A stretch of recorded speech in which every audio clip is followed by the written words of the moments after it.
welcome Jonathan and Enrica. Welcome to Current Chinese. Thank you. Happy to be here. Good to have you here. So Jonathan and Enrica are some of the most interesting people on the planet. And next to that, they also have an immersive experience in China as part of their university program. So we thought it'd be cool to interview them and have them share some of their experience with us. Sure. Thank you. Yeah. So you were in China. When did you go to China? February 2018. And I was there half a year before Enrica. I was there by September 2017. Okay. What brought you there? It's studying, eh? Studying in theory. We went to basically the same university, but in different locations. So we both studied at the University of Nottingham, but I was at they have a campus. They decided to set up a campus in Kuala Lumpur in Malaysia, and then in Ningbo, around 2-3 hours from Shanghai by train. And yeah, Enrica, she went to the real University of Nottingham. Yeah, so I finished my undergrad in Italy and decided to do a master in the UK. And I had many choices, but I knew that I wanted to have a program that would allow me to go to China as part of, the curriculum. And so I chose the University of Nottingham because in my program there was, you could choose to go either to Malaysia, the Jonathan mentioned, or to China for 6 months. And yeah, so it was a perfect match for me, and that's it. Yeah, so I was there for a full year doing my master's, and then Enrica was doing one semester in Nottingham, and then one semester in China. Exchange. So what did you expect from that experience before you left? Difficult to say. So I've been in China before and twice, and I sort of knew what it was like, but my previous experience were both at Chinese universities. So I've never been in a international campus in China, so I didn't know what to expect from that. But overall, I was expecting great fun, I have to say, and not much studying, and when you're exchanging, you're not expecting, to study 10 hours a day. And yeah, I would say just to meet some different people. In my master's at Nottingham, UK, we were just 5 in my class, and it was absolutely boring. I mean, being in a class with 5 people, it's a bit boring. So yeah, I was expecting definitely a change from that. Yeah, and maybe I was expecting a bit easier experiences since it's international campus compared to Chinese universities, which it's fine, but it's also difficult to understand if you don't speak really good Chinese.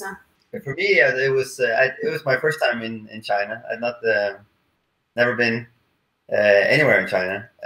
Before that's done one semester in Seoul in Korea, and done an internship in Vietnam.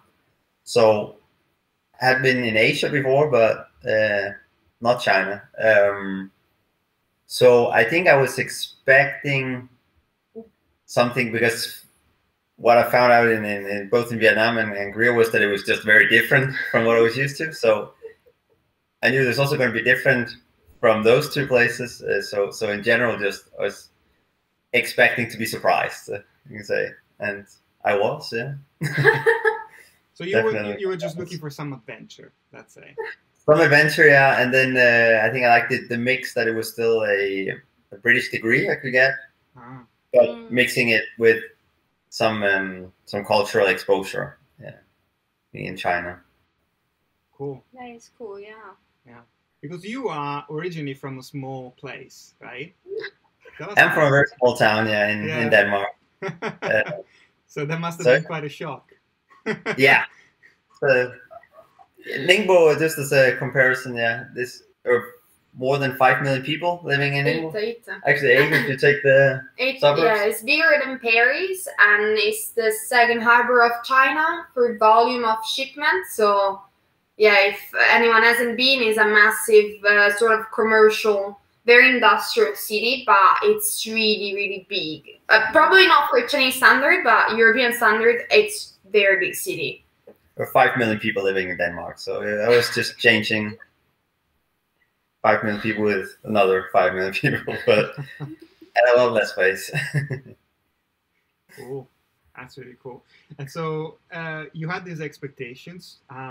You landed there. Let's say the plane lands, and what happened in the first few days?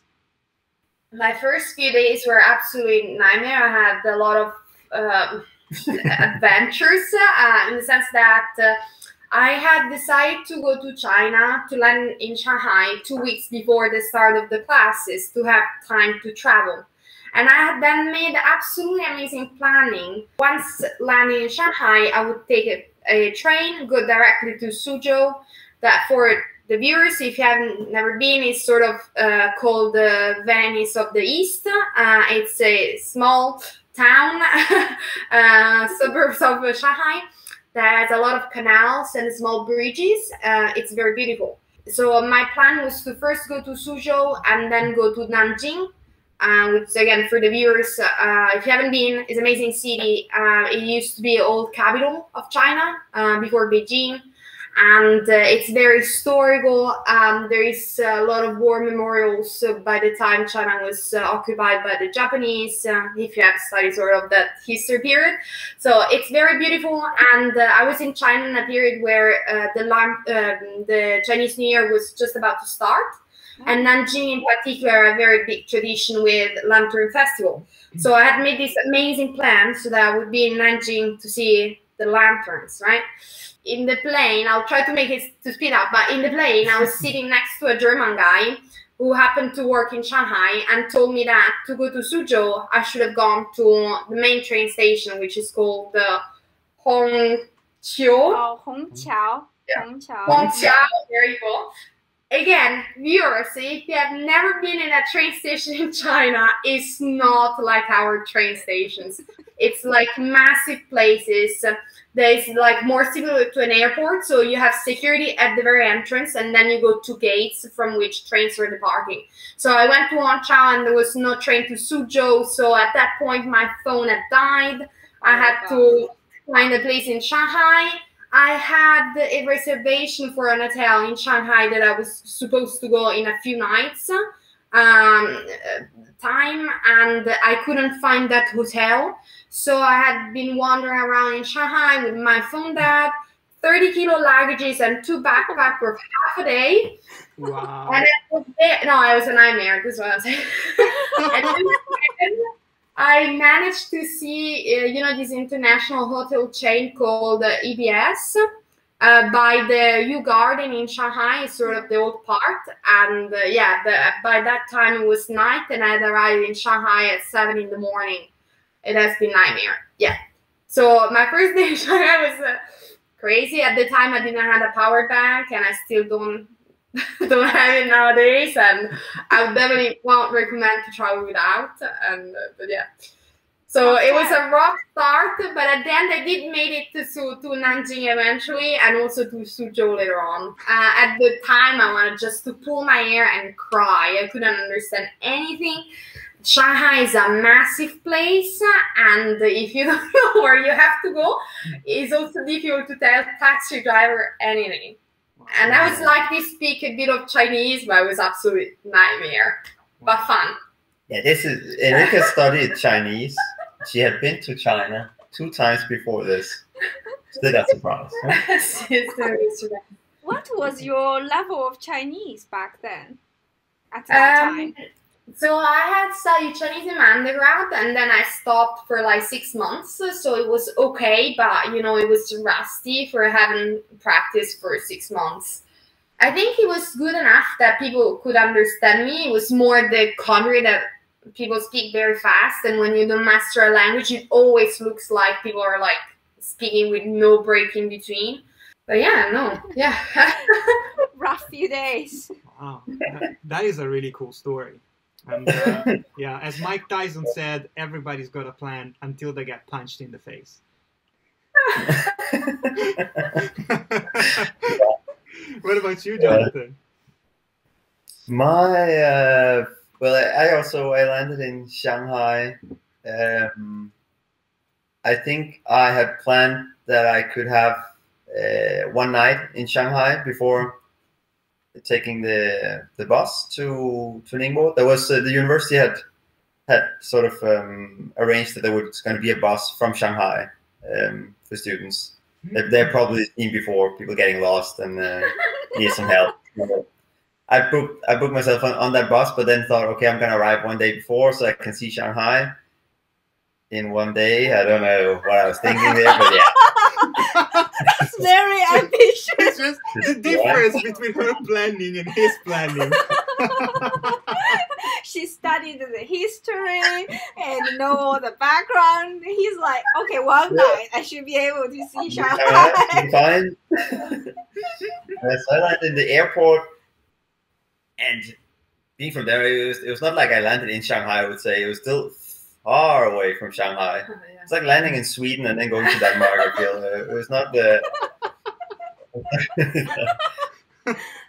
I think I've been told actually not to take a taxi or take the sort of wait until I got outside of the airport. I've been told something about that. Yeah, there's something about that, yeah. So they intentionally wait there for international travelers who don't speak Chinese to arrive. So they're not your standard, typical taxi drivers. Yeah. And although I've been told that, then there was a lot of people running around me on my way out, but it took also ages just to get out. That's a general thing in China. I feel if it's train station or airport, it's just getting out. That's the difficult part because how do I get out? You almost have to take a taxi to get away from the. But yeah, I ended up getting so just like, okay, one of these taxi drivers, if you can take me out, I'm happy to you. So he was leading the way, and then I paid super overpriced for a taxi at my hotel. And then I had to pay extra to get my luggage then after we had arrived also. I don't know if I didn't feel like I was donating my luggage and then I had to buy it back again, but apparently that was the deal. What? Okay. Then you really should not take those taxis at the airport. That's the tip for everyone. Take the real taxis. Don't take these pirate taxis. And then I think that I was just it was nice. It was also a bit scary because then I knew there was going to be the censorship, so I was prepared for it. But still, it was.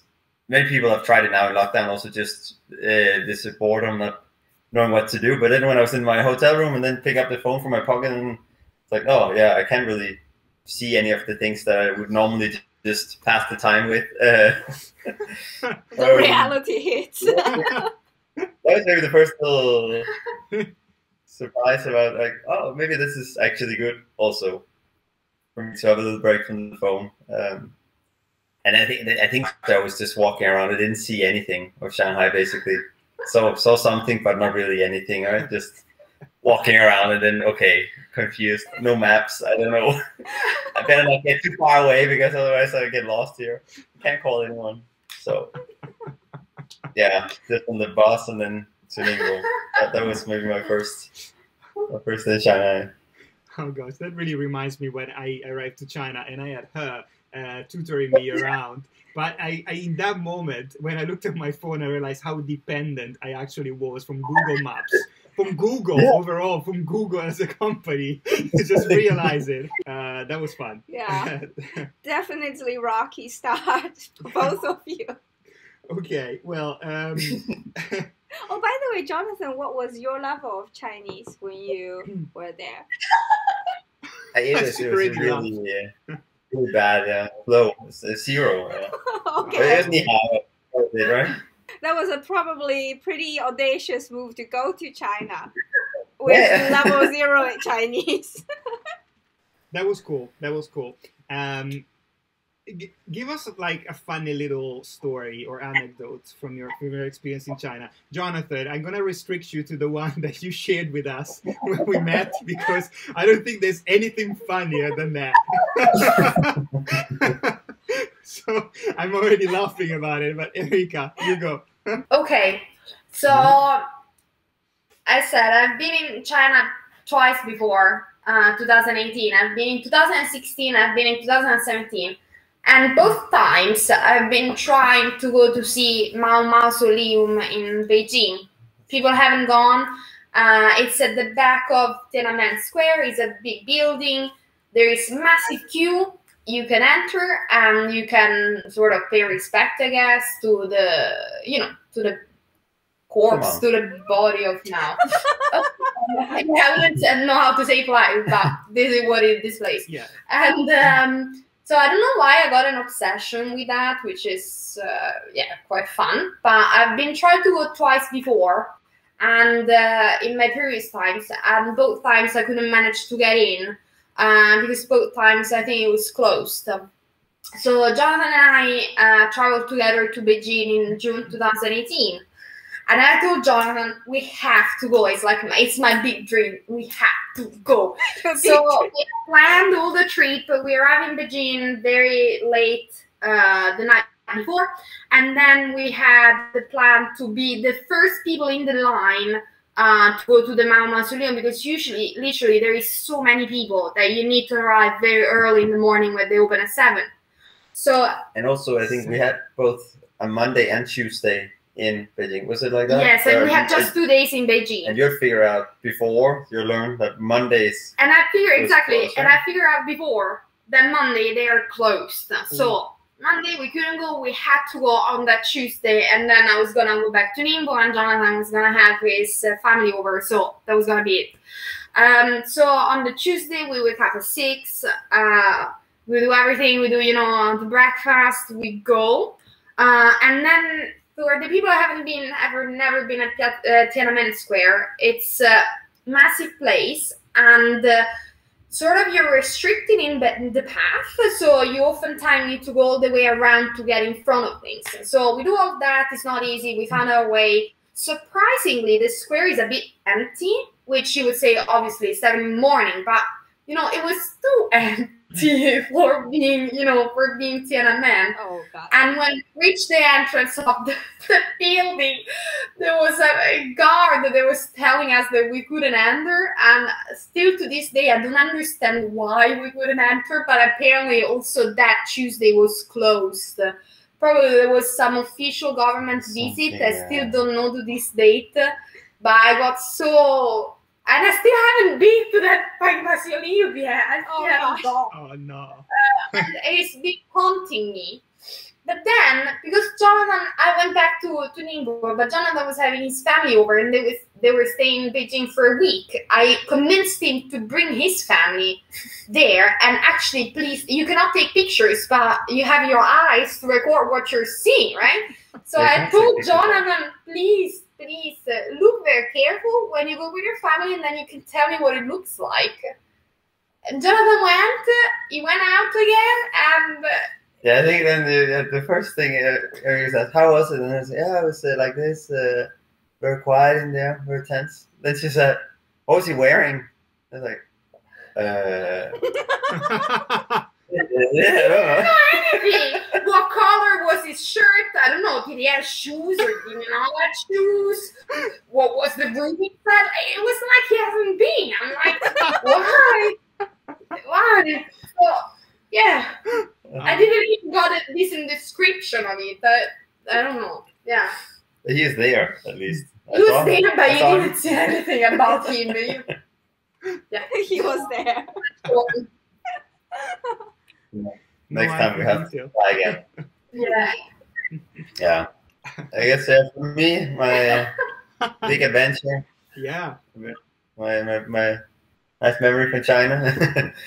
That was in the end of my. So I came in September 2017, and then in May, leading up to exams, stressful times, still some partying here and there.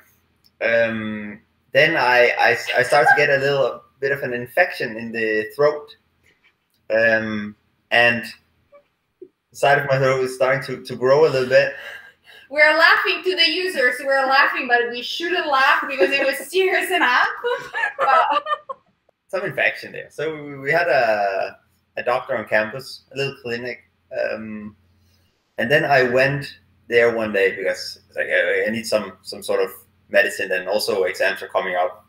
They give. So I actually before that I got some magical pills from the clinic. One time where I was sick, me and a friend. He was the one who went there. We were both feeling a little bit ill. And then we got some white and black pills. And then my friend was also giving me one white, one black. And then he said, yeah, they said just to take these two here for us. And he did it, and I also did that. And then next morning, I was just saying, wow. I said after those pills, I was sleeping 14 hours. I'm feeling great now. It's like, oh, okay. I said, have you taken the black pill as well? I said, yeah, I took them both. I said, did you take them both yesterday? Or you're supposed to take one, the white one, and then the black one after. Oh, okay. But they were working, so that was good. So had a good experience, a good feeling. Go to the clinic, they'll help me. And then they're just looking at my throat there. It's at this point here, I think it's at the size of a golf ball almost, quite big. And they're quite surprised, so they don't know, and they say, no, you need to be taken to the hospital. They can check you.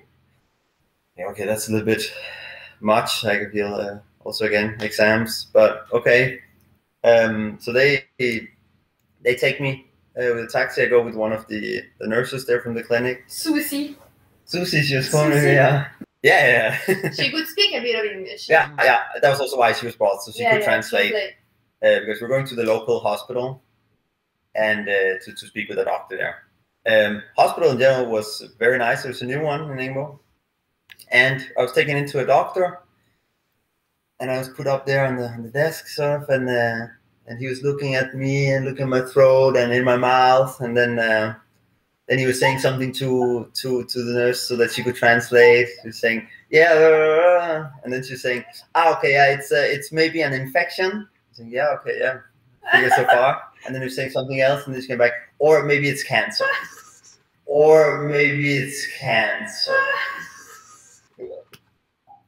And she was saying it's super cool. Just, yeah, maybe infection, maybe cancer. Maybe you're tasting something. Maybe a little bit more salt, maybe more pepper. Excuse me, can we have that one again? It depends. Infection, then you will probably have a fever. And then, can we check then? Can we check if I have a fever? I'd like to know if I have cancer or infection. Oh my God. Then I was taken in to get my temperature, and then I didn't have a fever there, and I was like, oh shit, that's some neck, throat, golf ball cancer. I don't know what's going on here. Then luckily then at that night, then I was sent home again, because they said, okay, we don't really know, maybe you come back tomorrow. And then in the night I was really sweating, and then I was also. Of course, it's horrible to wake up and sweat, but I was also like, fever, I have a fever. So I was running to the clinic next morning, happy, and then say, yeah, I have the fever now, I have the fever, it's infection. It's not cancer. Hoping they were celebrating with me, but okay. And then it was just a long time. This was starting in May, and then I had to apply to get exams postponed. I was taken to one doctor after another. They all insisted on getting me hospitalized and wanted to cut me open to take a sample. They're saying, okay, I'm okay if you take a sample, but then they were insisting that if they do that, then I have to be at the hospital for 3 nights. And this part I didn't get. Why do I have to stay and sleep at the hospital for 3 nights? You can cut me open and then send me home, take a sample, whatever, find out. But no, they're insisting on. We want to do a spoiler to the viewers. To this present moment, Jonathan still doesn't know what he got. Yeah, that's true. Still hasn't come out a diagnosis. I think the nurse, maybe Susie, I think she knows what it was. Yeah. Never communicated with you. Yeah, I think it was infection or cancer. No, no. They don't. I was sent to different hospitals actually. Then to another one that was supposedly the good one. I was sent to some specialists at this special hospital. Old man, and he was looking at my numbers. And then at this point here, he figured, actually now it might be a good time for me to practice my English. So he was first looking very serious at the numbers, and then he was looking up at me and then smiling, and then he was saying, "How are you doing?" Quite shit, to be honest. I really had a fever at this point and this huge infection. But yeah, love the energy. Oh God. And then the whole time it was these blood numbers that were wrong. And then end of the story was that my fever calmed down, everything got better and better. And then the last one I was taken to, the doctor specialized in blood. Well, They have it has a name. But yeah, a blood specialist. a blood specialist, let's call it that. Blood specialist, she could see, okay, it was just, she was quite, okay, Cool. quite cool. Nothing to worry about. But it was also when it was also over basically, yeah. So, but this is when I was allowed not to be taken to a hospital, and yeah, and I could do my exams. Everything passed on and went good. So that was good. No, but you have skipped the part where Jonathan had to go like for 3 weeks, that's twice true, a day to the hospital to do the IV. Yeah, that's true. Yeah, that was for Twice a day. 2 3 weeks. Yeah, I think. Yeah, Yeah, I had to. every I was day. sent just to get the full bag of all the antibiotics you get in the world, I think, and then just get injected To get that down. twice a day. Yeah, Yeah. just to get it calmed down again. So But it was quite a pleasant Big plans. experience, though. It was fun to see like Yeah, different yeah. hospital how they work, and they worked very good. So it was very efficient, and there was no yeah, it's very efficient. waiting time anywhere. Ah, It no was waiting time. Yeah, Very no efficient. waiting. Yeah, come in and then bam, bam, bam. You sit, you know. sit. Then you get 1 liter antibiotics. Out again. Next. Wow. Production line. So you Yeah. didn't get cancer out of this. Yeah. But what did you get?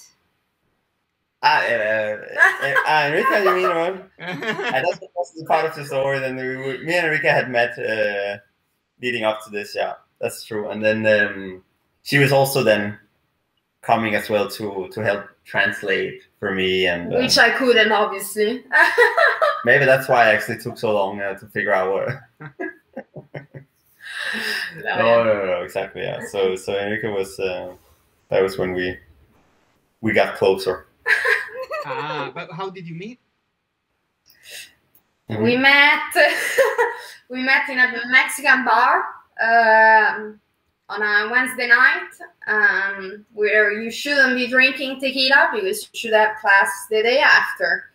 But yeah, Yeah. so that was it. I was going with a friend where I'm still friend with. And Jonathan, by coincidence, he was there with some other people, and my friend had a class with Jonathan, so it was just me and her, and we didn't know what to do at this bar because we didn't know anyone. But then she spotted him, and she said, that's a guy from my class, and we were like, yeah, let's pretend we all know each other and just join their table. And we're playing dice. For people that have been in China, it's a very popular game, really fun.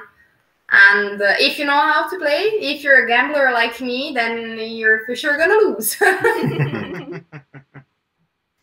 Yeah. So a Dane and an Italian met at a Mexican bar in China. Yeah, exactly. Yeah. Yeah. So yeah, Classic. recap: a girl from Rome and a Danish guy from a small place I can't even pronounce met in China in a Mexican bar, and they got close because he had something the size of a golf ball on his neck. Exactly. Yeah. Isn't that wonderful? So the moral of story is you either get cancer or you get a girlfriend. I got a girlfriend. Yeah. Exactly.